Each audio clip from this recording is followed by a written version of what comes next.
Hello everyone, it's Old Guardian here.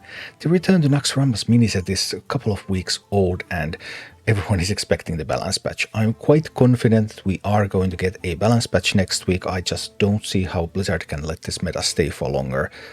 Anyway, I've also been happy to see that there's been quite a bit of innovation and experimentation over the past week.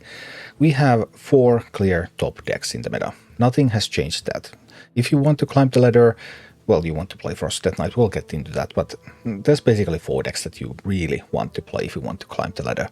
But then people have been trying to get something else going, and there are some interesting candidates that might be good after the balance patch. On the other hand, the meta is of course now completely twisted around Frost Death Knight, around Evolved Shaman, so who knows what's going to be great, depending on how they are nerfed.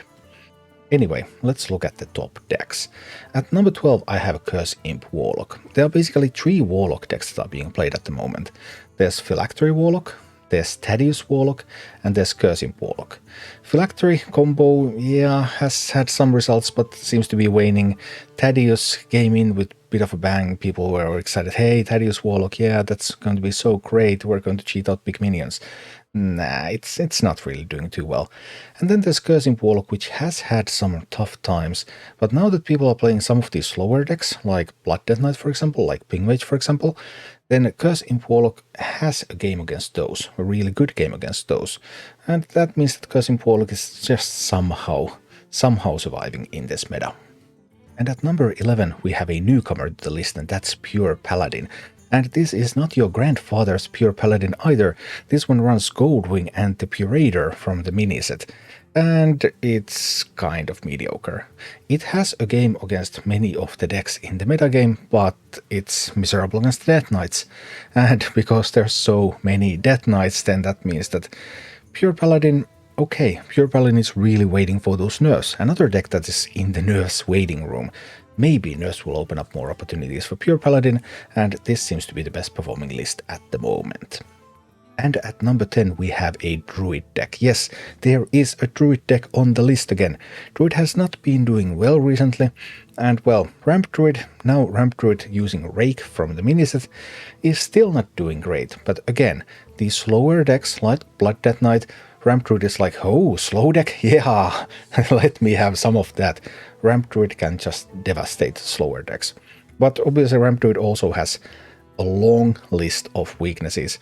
So even though this deck is currently posting 51% win rate results in Diamond to Legend, I still would not really play it. But I mean, if you really love to play Druid, then I guess you have sort of an opportunity to do so now. And then we have the Mage decks. There are 2 approaches to Mage. There's the big Spell Mage and there's the Ping Mage. They are really close to each other. Last week I ranked big Spell Mage right above Ping Mage. This week maybe Ping Mage is better. I just can't decide. Honestly, I don't have enough data to conclusively say that one is better than the other. They are very close. They play many of the same cards. They also have some slight differences. But right now I'm ranking Big Spell Mage as number 9, no changes in the list. And here we have Ping Mage at number 8, also no changes whatsoever in the list. Mage decks are just surviving the current meta. At number 7 we have a newcomer, and the newcomer is the return of Deathrattle Rogue. Yes, you thought Scourge Illusionist was gone, it's never gone. Deathrattle Rogue, again, Blood Death Knight, getting more popularity, slow deck, hey, we can farm that. But Deathrattle Rogue's weakness is Evolved Shaman, Unholy Death Knight, Frost Death Knight, ouch. But all of those weak matchups are definitely on the nerf list. There's going to be something's going to happen to all of those decks, which means that again, we're trying to look into the potential future after the balance patch. Deathrattle Rogue, rising right now, has some bad matchups. Those bad matchups are probably going to be nerfed. Deathrattle Rogue, something to keep an eye on. And at number 6 we have a Hunter deck on the list again, and it's Quest Hunter. Who would have guessed? Quest Hunter, again, able to abuse some of those slower decks, again, weak against some of these faster decks that are currently dominating the meta. Another contender, there's a whole bunch, there's a big waiting room. There is a big waiting room just waiting for that balance patch, waiting for Frost Death Knight to become vulnerable, waiting for Evolved Shaman to become a little bit less high rolly, and they're all ready to go. But if you want to play Hunter right now, your best choice on the ladder is Quest Hunter. And at number 5 we have Spell Demon Hunter, the same list as ever. This list has not changed for a long time. No cards from the mini set either. It's just a very steady, strong deck, but it can't compete with the absolute top decks. And then we start to reach the real top of the meta. Number 4, Unholy Death Knight. Unholy Death Knight is a very strong, very aggressive deck. Its only problem is that all the other Death Knight decks are better. So Unholy Death Knight, out of these 4 top decks, Unholy Death Knight is a little bit behind the other 3. Unholy Death Knight, sure, it's aggressive, it doesn't have a lot of weaknesses, but its big brothers are bullying it.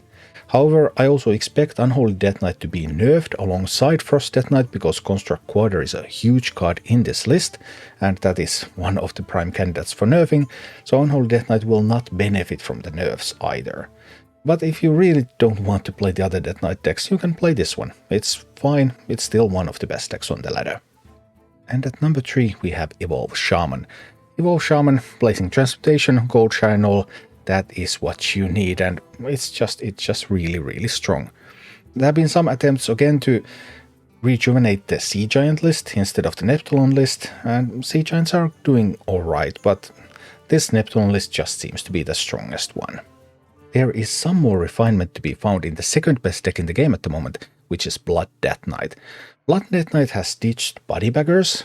I mean, they have enough 1-drops with Mister of Mixtures and Foul Egg Construct Quarter, Synergy again, Mister of Mixtures just trying to desperately stay alive, and 2 copies of Death Strike are currently run in Blood Death Knight lists with good success. It actually looks like Blood Death Knight, now that it's trying to tech against Frost Death Knight, tech against Frost Death Knight, the matchup is just about 50-50 now. And it looks like Blood Death Knight may have a chance to become a deck that will be favored against Frost Death Knight. Maybe that's too much to ask though. I mean, it's doing everything it can to tech against that matchup, and it still doesn't break Frost Death Knight. Either way, Blood Death Knight currently the best control deck in the game, a lot of survivability, and just a great deck. But the undisputed king of the ladder, and reaching up to 40% popularity on some ranks. Like almost every other game you're going to be playing is going to be against Frost Death Knight. Frost Death Knight, the king of the ladder. What about Frost Death Knight lists? There are many competing lists. Obviously, people are trying to get every last percentage point that they can get out of Frost Death Knight. A couple of observations. 1, Bran Bronzebeard. Bran is generally the weakest card in the list, but you want Bran because there are decks that are very slow and trying to counter Frost Death Knight, and Bran is the key card in just winning those matchups. Bran in the Marrow Manipulator, for example.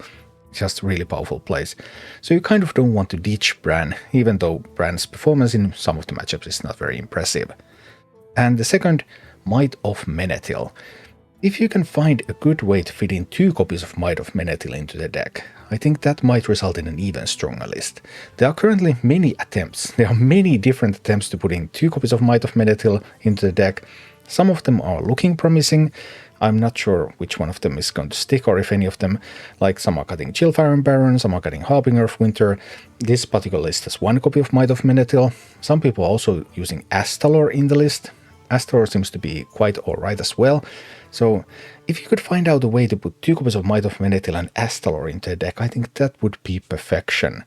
But there just doesn't seem to be 2 cards that you could cut to achieve that. So Frost Death Knight, people are still trying to refine this. It looks like there's maybe some tiny bits of untapped potential left, and that's pretty scary actually, because already the deck has no real weaknesses. The best deck by far on the ladder right now, Frost Death Knight. Thank you for watching. Click like and subscribe if you enjoyed this, and a special thanks to all of my Patreon supporters, YouTube members and Twitch subscribers who make all of these videos possible.